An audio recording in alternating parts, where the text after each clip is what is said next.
Muito bem, pessoal, sejam bem-vindos a mais um vídeo aqui do canal Qualidade e Produtividade. Eu me chamo Fernando Ferrari, tá? E esse vídeo aqui, o tema é a terceira etapa, ou análise funcional do FEMEA de projetos, tá? Se você perdeu o vídeo anterior aí, tá? Consulta a playlist aqui no canal. Vou deixar um card interativo aí também para você clicar no canto superior direito aí do vídeo, tá? Caso você queira assistir, e é recomendado o vídeo anterior, tá bom? Então vou mudar aqui para a tela, tá? Como sempre, né, vamos seguir aqui com os slides da apresentação, né? Uma vez que a gente se planejou e preparou para a execução do FEMEA, eu passo aqui, né, para a etapa número 2, tá? Que é a etapa estrutural, tá bom?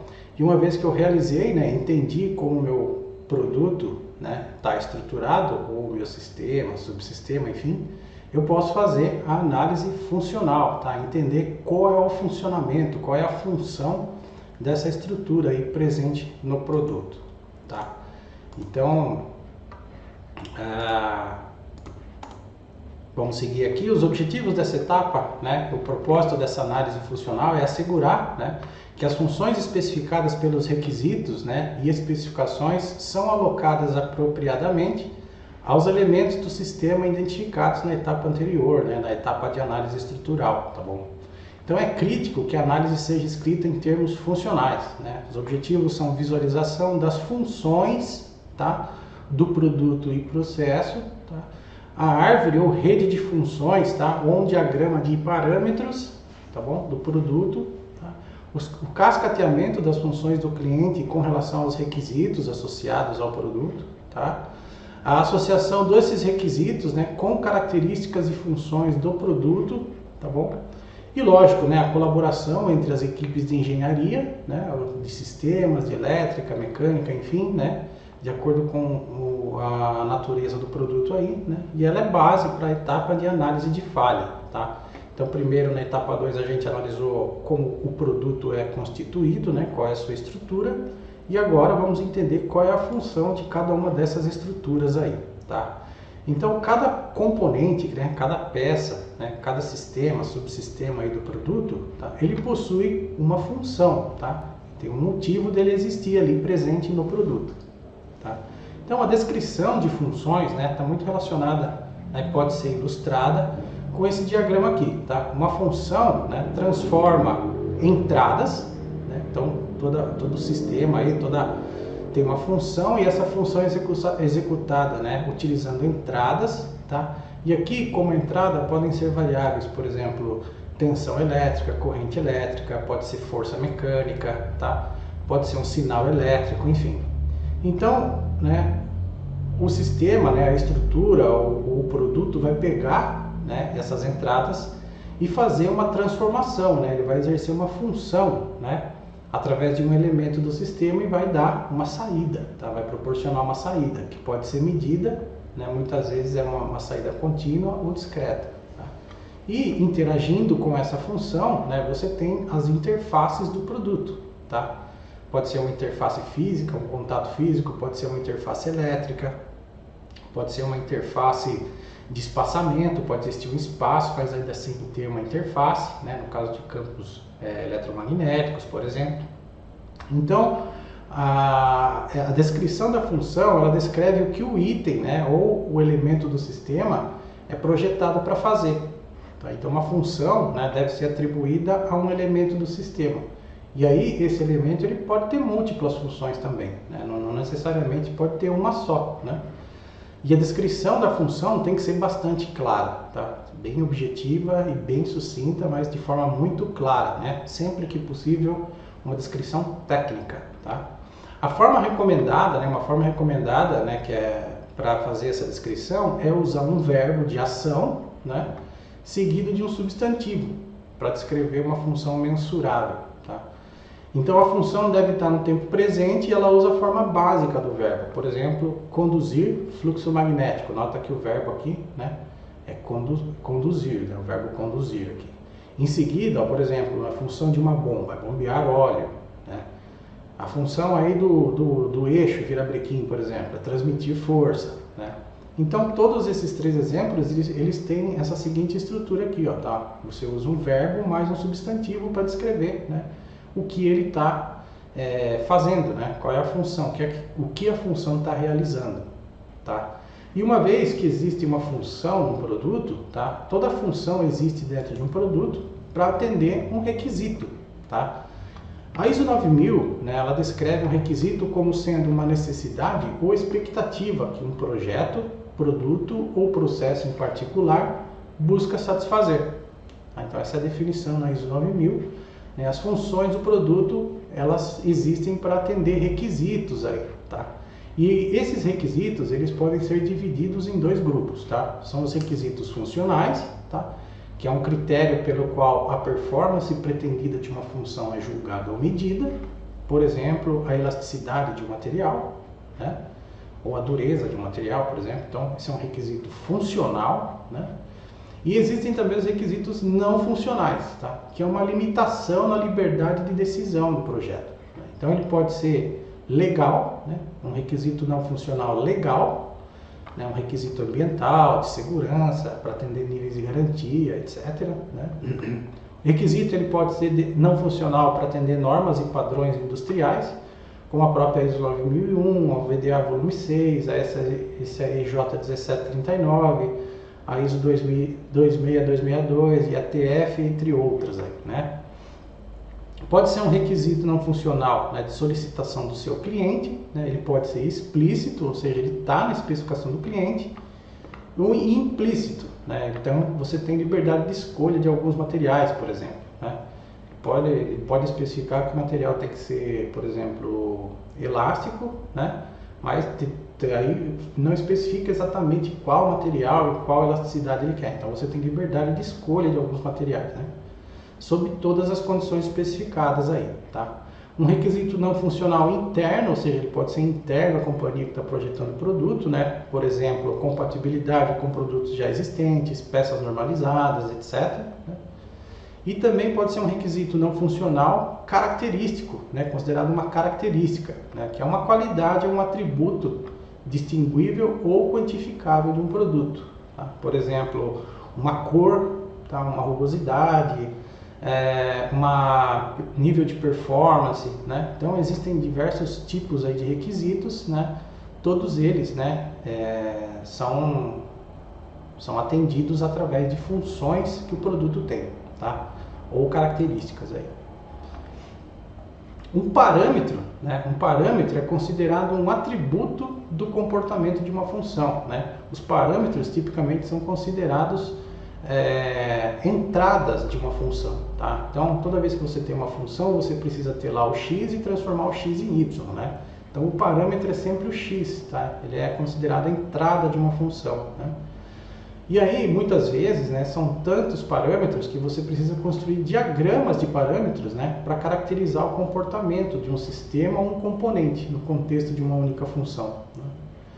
A descrição funcional completa forma a base para análise de falhas subsequente e mitigação dos riscos, ou seja, se você fez a etapa 2, né, entendeu a estrutura do produto, né, e agora está fazendo a etapa 3, entendendo qual é a função dessa estrutura dentro do produto, né, estrutura ou sistema, subsistema ou componente, né, você vai entender como ele pode falhar, né, quais características não vão ser atendidas, né, requisitos, e entender como isso pode falhar, né, em atender alguns requisitos aí. E isso foca em alcançar a realização da função. Os parâmetros eles são focados em alcançar a realização desejada da função, no nível desejado, né?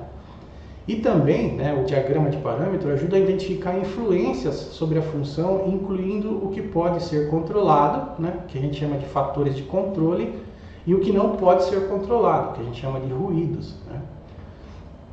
A informação nos diagramas de parâmetro eles servem de base para o plano de teste. Então vou mostrar um exemplo aqui, né? Um diagrama de parâmetro aqui, né, cuja definição, né, a definição funcional ideal, né, versus o desejado ou requerido aí pelo cliente ou por outro tipo de requisito aí, né? Então a função aqui tem as entradas, né, converte, né, a entrada e saída, né, x e y que a gente chama, e proporciona uma saída, né, atendendo ao requisito aí, né? Então nesse diagrama aqui, né, ele tem aqui no eixo vertical a saída, tá, de uma função, e aqui no eixo x, né, você tem o nível do parâmetro, né? Do parâmetro funcional. Tá?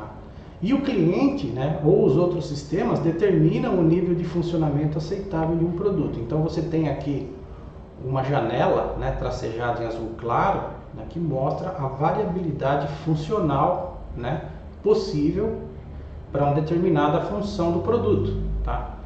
E aqui, mais estreito, né, já com especificação, tá, você tem a saída requerida, ou seja, é requerido que o produto tenha sua performance nessa região aqui, nessa janela azul mais escura. Tá? Isso por algum requisito aí, tá? Como a gente já falou, né? Essa zona cinza aqui é a zona onde o produto vai performar, logicamente com variabilidade natural aí inerente, né? Toda função de produto e de processo ela possui uma variação natural, né? Desde que esteja variando na especificação, né? Na janela permitida de especificação, a função está sendo atendida, né? Está atendendo aí, a saída está sendo atendida, tá bom? Então é um diagrama que ilustra aí, né, a diferença entre a variabilidade funcional, né, de um produto ser capaz de atender, mas ele tem que variar dentro de um requisito, né, ele tem que atender um requisito ali, então ele tem que operar dentro de uma determinada faixa aí de aceitação. Tá? Esse aqui é um exemplo, tá, do que pode ser utilizado, né, como um diagrama de parâmetros, né, então você tem aqui na região central, né, uma ilustração da função, tá, do sistema da câmara de combustão do motor. Tá? Então você tem como entrada aqui a octanagem do combustível, tá? Isso serve de entrada para conversão de energia proveniente de reação química, tá, em energia mecânica, ou seja, a explosão aí que ocorre dentro da câmara de explosão do motor, empurrando o pistão na direção vertical. Aí, tá? E a saída desse sistema aí, né, de combustão são os cavalos, né, a potência do motor. Tá? Então o que você tem de entradas aqui são o combustível, né, o ml aqui de gasolina e o ar, né, milímetros cúbicos de ar aqui para efetuar a mistura, né, e causar a explosão. Eles vão ser comprimidos até a explosão aqui na câmara de explosão, vai ter um faiscamento, né, vai explodir, vai gerar uma reação química aí, né, que vai empurrar os pistões para baixo e gerar energia mecânica em direção ao eixo do motor, ao volante do motor. Qual é a saída, né, desse sistema aí, dessa função? Né? Essa função proporciona como saída a potência, né, transmitida aí ao motor e o deslocamento do pistão em milímetros, né, verticalmente aí. Tá bem? Então, qual é a função? Né? Aumentar a pressão do combustível até a explosão. Né? O pistão, uma vez que ele comprime o combustível lá na câmara, ele vai aumentar a pressão do combustível até a explosão. Tem alguns requisitos funcionais, né? A octanagem do combustível ele tem que ser no grau 92 e a vela, né, as velas com o eletrodo para ter um faiscamento correto tem que estar distante lá a cabecinha da vela com relação ao eletrodo da vela, distos de 1 milímetro pelo menos. Né? Fatores de controle, né? A temperatura precisa ser menor que 45 graus, tá? E o ponto do motor tem que estar ajustado, né? Ele não pode estar adiantado nem defasado em relação ao giro da primeira explosão, né? E o ar, né, que vai entrar nessa câmara, ele tem que passar pelo filtro de ar, ou seja, tem que ser um ar filtrado aí, tá?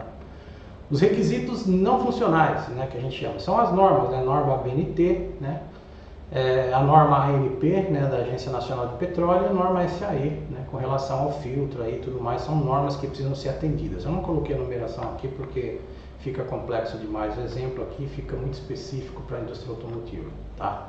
A saída não desejada, né? Então a potência do motor, né, ele tem que estar entre 98 e 100 cavalos, tá? Então é desejado, né, que a saída esteja nesse intervalo aqui, ou seja, a saída maior do que 100, opa, cliquei errado, desculpa, a saída maior do que 100 e menor do que 98 não é desejada, né? E o consumo ele tem que ser maior, né, do que 0,09 litros por quilômetro, tá? Então, essa é aliás, menor, né? Tá errado aqui, mas esse é um diagrama de parâmetros que descreve, né, o que parametriza essa função, né, desse elemento do sistema aí, ou do sistema, tá, ou do produto, tá bom? Então, isso aqui vai ilustrar, né, as variáveis de entrada, de saída, né? E quais os níveis, né, que tem que estar sendo atendidos para que o sistema tenha a função executada dentro da saída requerida, né? E o que a gente chama de ruído aqui, né, são variáveis que podem afetar negativamente a execução dessa função, tá? Então, por exemplo, o ruído número 1 aqui, o combustível com nível de octanagem muito baixo, pode afetar a execução da função dentro do intervalo especificado, né? O ruído número 2, as velas com faiscamento ruim, né? Ou não está faiscando, por exemplo. Então, um dos 4 pistões do motor, tipicamente, e agora tem motores com 3 também, com 6. Então, um dos pistões do motor não vai faiscar e vai perder potência, né? O ruído 3 aqui, né, é o ar admitido com sujidade, ou seja, o filtro está comprometido, né, ou baixa de emissão de ar, muitas vezes o filtro entope, dificulta a passagem de quantia suficiente de ar, né? O ruído número 4, a alta temperatura no radiador, né, vai fazer o motor perder potência, né? E o ponto de ignição atrasado, né, o ponto do motor aí estiver atrasado também vai ficar fora de sincronia, vai fazer com que o motor perca aí, né, potência também, tá? Então isso aqui é um diagrama, né, de parâmetros que faz com que ilustra, né, o que pode afetar negativamente, né, e os parâmetros que definem as condições de contorno para funcionamento ideal, né, desse sistema de câmara de combustão do motor, tá? É bastante recomendado, né, fazer esse diagrama para as funções aí dos sistemas, subsistemas, dos componentes em si, né, para que você tenha, uma vez que você tem esse diagrama de parâmetros aqui, facilita o preenchimento aí do FEMEA, tá bom? No formulário FEMEA, como é que isso tudo fica, né? Então, as colunas, né, que se referem à análise funcional do FEMEA, eles vão estar na etapa seguinte aqui, análise estrutural, tá? São essas 3 colunas aqui posteriores à etapa 2 aqui, tá? E eles podem ser preenchidos, né, com esse exemplo que eu estou mostrando aqui, ó, tá? Então, a função e requisito do próximo nível acima, tá? Você tem aqui sempre no centro o elemento foco, tá? Isso em todas as etapas aí, né? Tá? Análise de risco, tudo isso, né? Então, você sempre tem aqui o elemento, função e requisito do elemento foco, né? Então, aqui eu estou dando exemplo de um problema na biela do motor, tá? Então, a função e requisito do próximo nível acima, né? O próximo nível acima, né, do conjunto eixo-árvore, né, é a função do motor, né? Então, esse conjunto eixo-árvore ele vai montado dentro desse motor aqui, que é o que a gente chama de sistema, né, de potência. Então, a função desse sistema é converter energia proveniente da reação química em energia mecânica. Essa é a função desse sistema aqui, tá? Do nível acima. Como o meu nível de elemento foco, que é o meu nível de função e requisito do elemento foco, eu estou falando sobre um componente aqui do sistema do eixo árvore, né, da montagem do eixo árvore. Então, qual é a função desse sistema aqui, né, que faz parte desse maior aqui? Receber um movimento linear gerado pela explosão na câmara de combustão através da biela do pistão, né? Então, ele recebe um movimento linear, né, gerado pela explosão da câmara de combustão através da biela, né, do pistão. Então, a biela vai transmitir esse movimento vertical do pistão aqui, né, aqui para o eixo árvore, ou virabrequim, como queira aí, né? E aí a função e requisito ou característica do próximo nível abaixo, né? Então, a função, requisito e característica da biela, né, em si, é que a força vertical dos pistões é transmitida ao virabrequim através das bielas, fazendo girar e transmitir força ao volante do motor. Essa é a definição aqui da função, né, da biela aí, tá bom? Então, nesse sentido aí, tá preenchendo dessa forma aí, você vai estar preenchendo, né, a análise funcional, né, dessa etapa aí do FEMEA, tá bom? Então, sempre aqui no centro o elemento de foco, tá? O nível abaixo, que provavelmente é o componente. No caso da biela, né, ser o nível aqui, o elemento de foco, então aqui muitas vezes você coloca a característica da biela, por exemplo, o acabamento interno do diâmetro, a rugosidade, o diâmetro máximo e mínimo, né, do furo menor e menor aí da biela, né, e tudo mais. Mas como aqui o foco, né, a função e requisito do elemento foco é uma submontagem, é um subsistema, né, então o requisito aqui, a função desse subsistema, o próximo nível abaixo é um componente mesmo, né? Então esse componente aqui, ele tem que ser descrito aqui nessa região aqui, tá? E aqui é sempre o nível acima, né? Então esse aqui é um subsistema de um sistema maior aqui que é o motor, né? E esse subsistema tem um dos componentes desse sistema, é um componente chamado de biela, né? E essa é a função e requisito dele aqui, tá bom? Então é isso aí, pessoal. No próximo vídeo, tá? Vamos falar aqui sobre a análise de falha, tá? Próximo vídeo aí, se você acompanha o canal aí, né, acompanha aí na playlist do canal também, tá bom? Nós vamos falar sobre análise de falha no próximo vídeo aí, tá? E se você curtiu o conteúdo desse vídeo aqui, tá? Não deixa de se inscrever aí no canal, tá bom? Deixa seus comentários com sugestões, correções, tudo mais, tá bom? Considera se inscrever aí, tá? Ativa o sininho se você quiser receber uma notificação toda vez que sai um vídeo novo por aqui. Um forte abraço e até o próximo vídeo. Tchau, tchau!